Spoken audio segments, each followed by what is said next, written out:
श्री शिवाय नमस्तुभ्यम। भोलेनाथ की कृपा आप सभी भक्तों पर हमेशा बनी रहे। आइए आज श्रवण करते हैं श्रीमद् भागवत गीता के 12वें अध्याय का महात्म्य।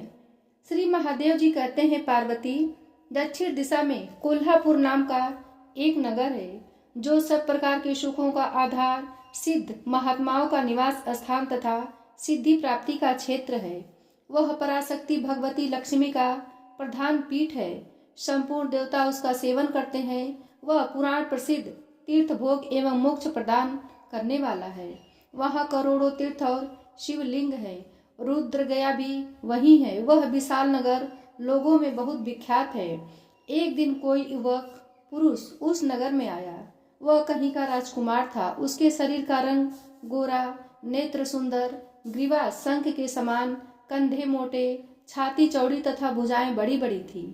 नगर में प्रवेश करके सब ओर महलों की शोभा निहारता हुआ वह देवेश्वरी महालक्ष्मी के दर्शनार्थ उत्कंठित हो मणिकंठ तीर्थ में गया और वहां स्नान करके उसने पितरों का तर्पण किया। फिर महामाया महालक्ष्मी जी को प्रणाम करके भक्ति पूर्वक स्तवन करना आरंभ किया। राजकुमार बोला, जिसके हृदय में असीम दया भरी हुई है, जो समस्त कामनाओं को देती तथा अपने कटाक्ष मात्र से सारे जगत की सृष्टि, पालन और संहार करती हैं, उस जगत माता को महालक्ष्मी की जय हो।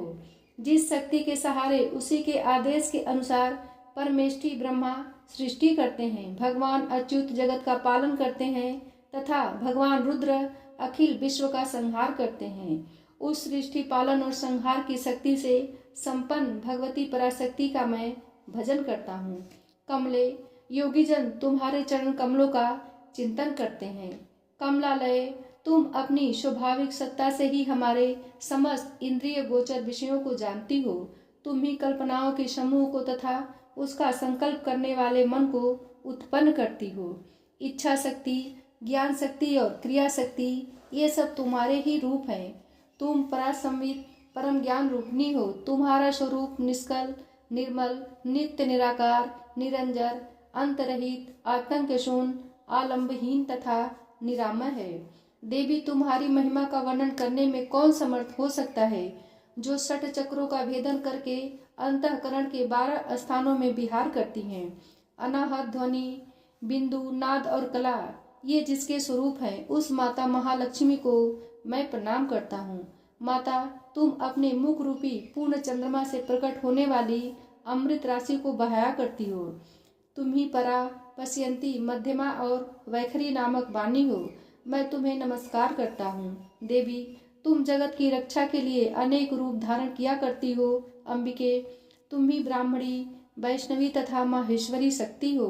वाराही, महालक्ष्मी, नारसिंही, ऐन्द्री, कौमारी, चंडिका, जगत को पवित्र करने वाली लक्ष्मी, जगन माता सावित्री, चंद्रकला तथा रोहिणी भी तुम ही हो। परमेश्वरी, तुम भक्तों का मनोरथ पूर्ण करने के लिए कल्पलता के समान हो। मुझ पर प्रसन्न हो।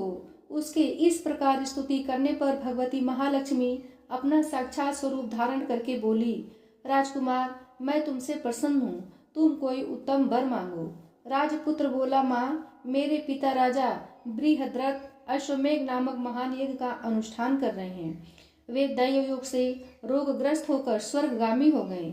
इसी बीच में यूप में बंधे हुए मेरे यज्ञ संबंधी घोड़े को, जो समूची पृथ्वी की परिक्रमा करके लौटा था, किसी ने रात्रि में बंधन काट कर कहीं अन्यत्र पहुंचा दिया। उसकी खोज में मैंने कुछ लोगों को भेजा था, किंतु वे कहीं भी उसका पता न पाकर जब खाली हाथ लौट आए हैं, तब मैंने सब ऋतुजों से आज्ञा लेकर तुम्हारी शरण में आया हूँ। देवी, यदि तुम मुझ पर प्रसन्न हो तो मेरे यज्ञ का घोड़ा मुझे मिल जाए, जिससे यज्ञ पूर्ण हो सके। तभी मैं अपने पिता महाराज का ऋण उतार सकूंगा। शरणागतों पर दया करने वाली जगत जननी लक्ष्मी, जिससे मेरा यज्ञ पूर्ण हो, वह उपाय करो। भगवती लक्ष्मी ने कहा, राजकुमार, मेरे मंदिर के दरवाजे पर एक ब्राह्मण रहते हैं, जो लोगों में सिद्ध समाधि के नाम से विख्यात हैं। वे मेरी आज्ञा से तुम्हारा सब काम पूरा कर देंगे। महालक्ष्मी के इस प्रकार कहने पर राजकुमार उस स्थान पर आए जहाँ सिद्ध समाधि रहते हैं। उनके चरणों में प्रणाम करके राजकुमार चुपचाप हाथ जोड़कर खड़े हो गए। तब ब्राह्मण ने कहा, तुम्हें माता जी ने यहाँ भेजा है। अच्छा देखो, अब मैं तुम्हारा सारा अभिष्ट कार्य सिद्ध करता हूँ। यूं कहकर मंत्रवेत्ता ब्राह्मण ने सब देवताओं को वहीं खींचा। राजकुमार ने देखा, उस समय सब देवता हाथ जोड़े थर थर कांपते हुए वहां उपस्थित हो गए। तब उन श्रेष्ठ ब्राह्मण ने समस्त देवताओं से कहा, देवगण, इस राजकुमार का अश्व जो यज्ञ के लिए निश्चित हो चुका था, रात में देवराज इंद्र ने चुराकर अन्यत्र पहुंचा दिया है, उसे शीघ्र ले आओ। तब देवताओं ने मुनि के कहने से यज्ञ का घोड़ा लाकर दिया। इसके बाद उन्होंने उन्हें जाने की आज्ञा दी। देवताओं का आकर्षण देखकर तथा खोए हुए अश्व को पाकर राजकुमार ने मुनि के चरणों में प्रणाम करके कहा, महर्षि, आपका यह सामर्थ्य आश्चर्यजनक है। आप ही ऐसा कर सकते हैं, दूसरा कोई नहीं। ब्राह्मण, मेरी प्रार्थना सुनिए। मेरे पिता बृहद्रथ अश्वमेध यज्ञ का अनुष्ठान आरंभ करके दैव योग से मृत्यु को प्राप्त हो गए हैं। अभी तक उनका शरीर तपाए हुए तेल में सुखाकर मैंने रख छोड़ा है। साधु श्रेष्ठ, आप उन्हें पुनः जीवित कर दीजिए। यह सुनकर महामुनि ब्राह्मण ने किंचित मुस्कुराकर कहा, चलो, यहाँ यज्ञ मंडप में तुम्हारे पिता मौजूद हैं, चलें। तब सिद्ध समाधि ने राजकुमार के साथ वहां जाकर जल अभिमंत्रित किया और उसे उत्सव के मस्तक पर रखा। उसके रखते ही राजा सचेत होकर उठ बैठे। फिर उन्होंने ब्राह्मण को देखकर पूछा, धर्म स्वरूप आप कौन हैं? तब राजकुमार ने महाराज से पहले का सारा हाल कह सुनाया। राजा ने अपने को पुनः जीवन दान देने वाले ब्राह्मण को नमस्कार करके पूछा, ब्राह्मण, किस पुण्य से आपको यह अलौकिक शक्ति प्राप्त हुई है? उनके यूं कहने पर ब्राह्मण ने मधुर बाणी में कहा, राजन, मैं प्रतिदिन आलस्य रहित होकर गीता के 12वें अध्याय का जप करता हूँ। उसी से मुझे यह शक्ति मिली है जिससे तुम्हें जीवन प्राप्त हुआ है।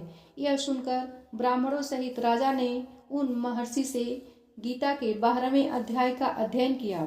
उसके महात्म्य से उन सबकी सद्गति हो गई। अब सुनते हैं श्रीमद् भागवत गीता का 12वां अध्याय। ओम श्री परमात्मने नमः।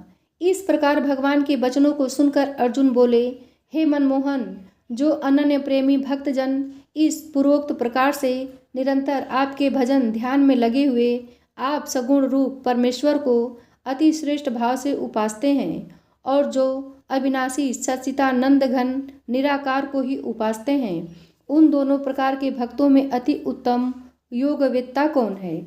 इस प्रकार अर्जुन के पूछने पर श्री कृष्ण भगवान बोले कि हे अर्जुन, मेरे में मन को एकाग्र करके निरंतर मेरे भजन ध्यान में लगे हुए जो भक्तजन अतिशय श्रेष्ठ श्रद्धा से युक्त हुए मुझ सगुण रूप परमेश्वर को भजते हैं, वे मेरे को योगियों में भी अति उत्तम योगी मान्य हैं, अर्थात उनको मैं अति श्रेष्ठ मानता हूँ।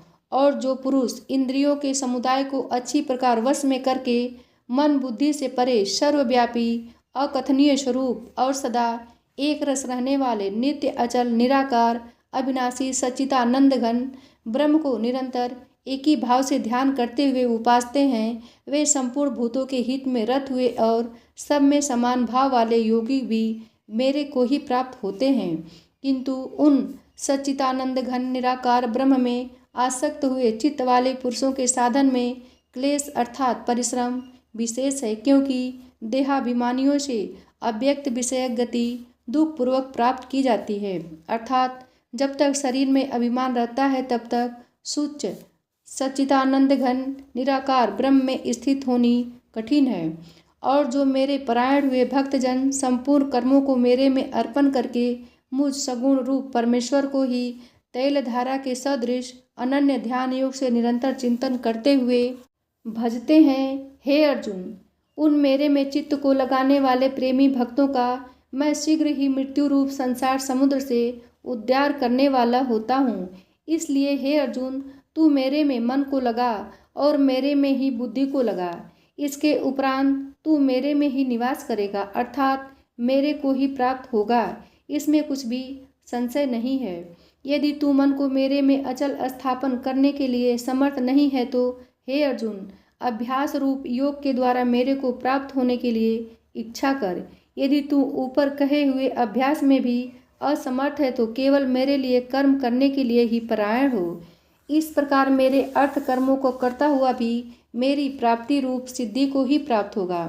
और यदि इसको भी करने के लिए असमर्थ है तो जीते हुए मन वाला और मेरी प्राप्ति रूप योग के शरण हुआ सब कर्मों के फल का मेरे लिए त्याग कर, क्योंकि मन को न जानकर किए हुए अभ्यास से परोक्ष ज्ञान श्रेष्ठ है और परोक्ष ज्ञान से मुझ परमेश्वर के स्वरूप का ध्यान श्रेष्ठ है तथा ध्यान से भी सब कर्मों के फल का मेरे लिए त्याग करना श्रेष्ठ है और त्याग से तत्काल ही परम शांति होती है। इस प्रकार शांति को प्राप्त हुआ जो पुरुष सब भूतों में द्वेष भाव से रहित एवं स्वार्थ रहित, सबका प्रेमी और हेतु रहित दयालु है तथा ममता से रहित एवं अहंकार से रहित, सुख दुखों की प्राप्ति में सम और क्षमावान है, अर्थात अपराध करने वालों को भी अभय देने वाला है तथा जो ध्यान योग में युक्त हुआ निरंतर लाभ हानि में संतुष्ट है तथा मन और इंद्रियों सहित शरीर को वश में किए हुए मेरे में दृढ़ निश्चय वाला है, वह मेरे में अर्पण किए हुए मन बुद्धि वाला मेरा भक्त मेरे को प्रिय है, जिससे कोई भी जीव उद्वेग को प्राप्त नहीं होता है और जो स्वयं भी किसी जीव से उद्वेग को प्राप्त नहीं होता है तथा जो हर्ष, अमर्ष, भय और उद्वेग आदिकों से रहित है, वह भक्त मेरे को प्रिय है। जो पुरुष आकांक्षाओं से रहित तथा बाहर भीतर से शुद्ध और चतुर है, अर्थात जिस काम के लिए आया था उसको पूरा कर चुका है एवं पक्षपात से रहित और दुखों से छूटा हुआ है, वह सर्व आरंभों का त्यागी अर्थात मन, वाणी और शरीर द्वारा प्रारब्ध से होने वाले संपूर्ण स्वाभाविक कर्मों में कर्तापन के अभिमान का त्यागी मेरा भक्त मेरे को प्रिय है। जो न कभी हर्षित होता है, न द्वेष करता है, न सोच करता है, न कामना करता है, जो शुभ और अशुभ संपूर्ण कर्मों के फल का त्यागी है, वह भक्ति युक्त पुरुष मेरे को प्रिय है। जो पुरुष शत्रु मित्र में और मान अपमान में सम है तथा सर्दी गर्मी और सुख दुखादि द्वंद्वों में सम है और सब संसार में आसक्ति से रहित है तथा जो निंदा स्तुति को समान समझने वाला और मननशील है, अर्थात ईश्वर के स्वरूप का निरंतर मनन करने वाला है एवं जिस जिस प्रकार से भी शरीर का निर्वाह होने में सदा ही संतुष्ट है और रहने के स्थान में ममता से रहित है, वह स्थिर बुद्धि वाला भक्तिमान पुरुष मेरे को प्रिय है। और जो मेरे परायण हुए अर्थात मेरे को परम आश्रय और परम गति एवं सबका आत्मरूप और सबसे परे परम पूज्य समझकर विशुद्ध प्रेम से मेरी प्राप्ति के लिए तत्पर हुए श्रद्धायुक्त पुरुष इस प्रकार ऊपर कहे हुए धर्ममय अमृत को निष्काम भाव से सेवन करते हैं, वे भक्त मेरे को अतिशय प्रिय हैं। अब सुनते हैं मार्सिस महात्म्य का 12वां अध्याय अर्थात 12वां अध्याय। एक बार प्रेम से बोलिए कृष्ण भगवान की जय हो। देव शर्मा ने कहा कि हे वत्स, सहसा केशव भगवान में तुम्हारी ऐसी बुद्धि हो गई है कि इस कारण तुम्हारे पूर्व सैकड़ों जन्म के पाप नष्ट हो गए हैं। तुम बिना व्रत तीर्थ के ही कोटि पापों से मुक्त हो गए और मेरे आतिथ्य सत्कार तथा भक्ति से तुम तो विष्णु परत प्राप्त हुआ है और उसी पुण्य प्रभाव से तुम्हारी ऐसी बुद्धि हुई है। मैंने मन से ध्यान द्वारा विचार कर पूर्व जन्म के कर्म को जान लिया।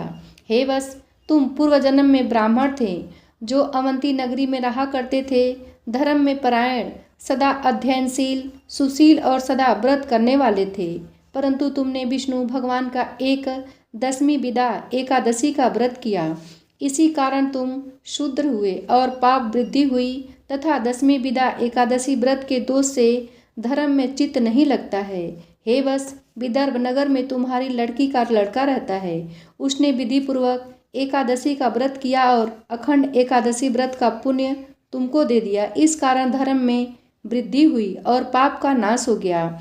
उस एकादशी व्रत के पुण्य के प्रभाव से 10वीं विदा के पाप को यमराज ने मिटा दिया और तुम्हारे इस जन्म के तथा पूर्व के 10,000 जन्म के पापों को इस समय यमराज ने मिटा दिया।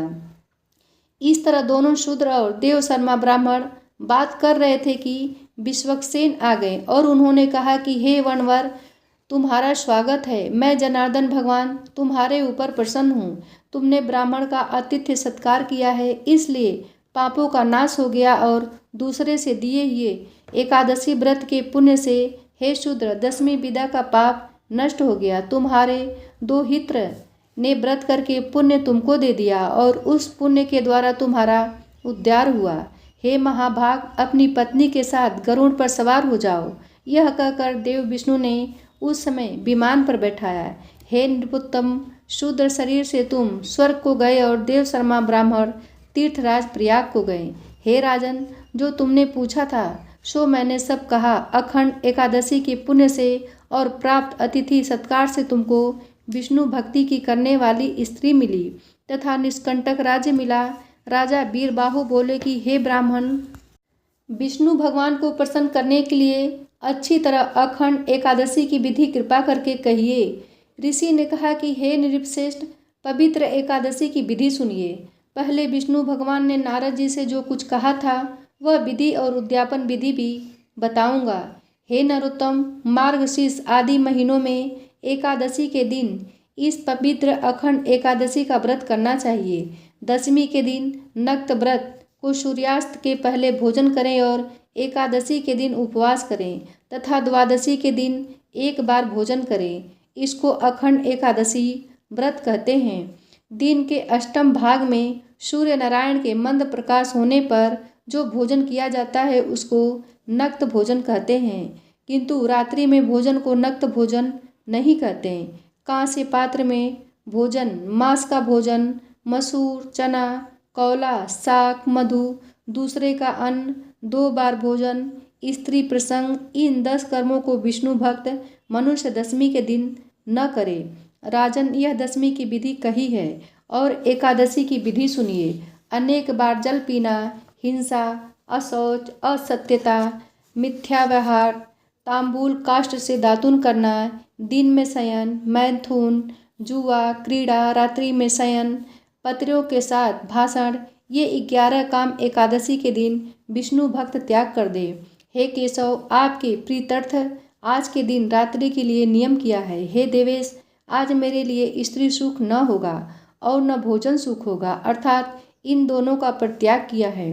परंतु हे पुरुषोत्तम, स्वप्नावस्था में विकलतावश भोजन या मैथुन हो या दांतों के बीच उत्तिष्ठ अन्न लगा रह जाए उसको क्षमा कीजिएगा। उपवास का लक्षण कहते हैं पाप कर्मों से निवृत्त होकर जो दया, दक्षिण आदि गुणों के साथ वृद्धिकृत वास है उसको उपवास कहते हैं, न कि उपवास द्वारा शरीर के शोषण को उपवास कहते हैं। विष्णु भक्ति पूर्वोक्त 10 काम और उपरांत तथा शहद, मद और शरीर का मर्दन आदि काम द्वादशी के दिन त्याग कर दे और यह कहे कि हे गरुड़ ध्वज, आज मुझे पापनाशिनी पवित्रा द्वादशी प्राप्त हुई है, अतः आज मैं पारना करूँगा। हे गरुड़ ध्वज, आप प्रसन्न हो। बाद में ब्राह्मण से कहें कि हे द्विज उत्तम, मैंने विष्णु भगवान के प्रश्नार्थ एकादशी का नियम पालन किया है और आज मैं आपके प्रसाद से भोजन करूँगा। इस विधि से 1 वर्ष तक व्रत करे। जब वर्ष पूर्ण हो जाए तब भक्त उद्यापन करे। आदि में, मध्य में और अंत में व्रत का उद्यापन करना कहा है। जो उद्यापन को नहीं करता है वह कुंठी और अंधा होता है, इसलिए अपने श्रद्धा और के अनुसार उद्यापन कर्म को करें। यह उद्यापन पवित्र मार्गशीर्ष मास के शुक्ल पक्ष में न करें। विधि को जानने वाले 12 ब्राह्मणों को 13वें विधिवेत्ता सपत्नीक आचार्य को बुलाकर यजमान शौच आदि स्नान करके जितेंद्रिय होकर श्रद्धा से पाद्य, अर्ध्य वस्त्र आदि से आचार्य का पूजन करे। बाद में आचार्य सुंदर पंच रंगों से सर्वतोभद्र चक्र मंडल बनाकर सफेद वस्त्र से घेरा करे और पंचरत्न डालकर घट को जल से पूर्ण करे तथा पंच पल्लव से युक्त कर कपूर अगर से सुगंधित करे और घट पर तांबे का पूर्ण पात्र रखकर रक्त वस्त्र और पुष्पों की माला से सुशोभित करे, सर्वतोभद्र मंडल के ऊपर स्थापित करे। हे नीप, उस घट के ऊपर लक्ष्मी नारायण देव को स्थापित करे। प्रतिमा 16 मासा सुवर्ण की बनावे और वाहन शस्त्र से युक्त तथा 4 अंगुल प्रमाण की होनी चाहिए अथवा यथाशक्ति बनावे और धन रहने पर लालच न करे। मूर्ति स्थापित कर मंडप में 12 मासों के देवों की स्थापना करे और उनके स्वामी की अखंड एकादशी व्रत के निमित्त पूजा करे।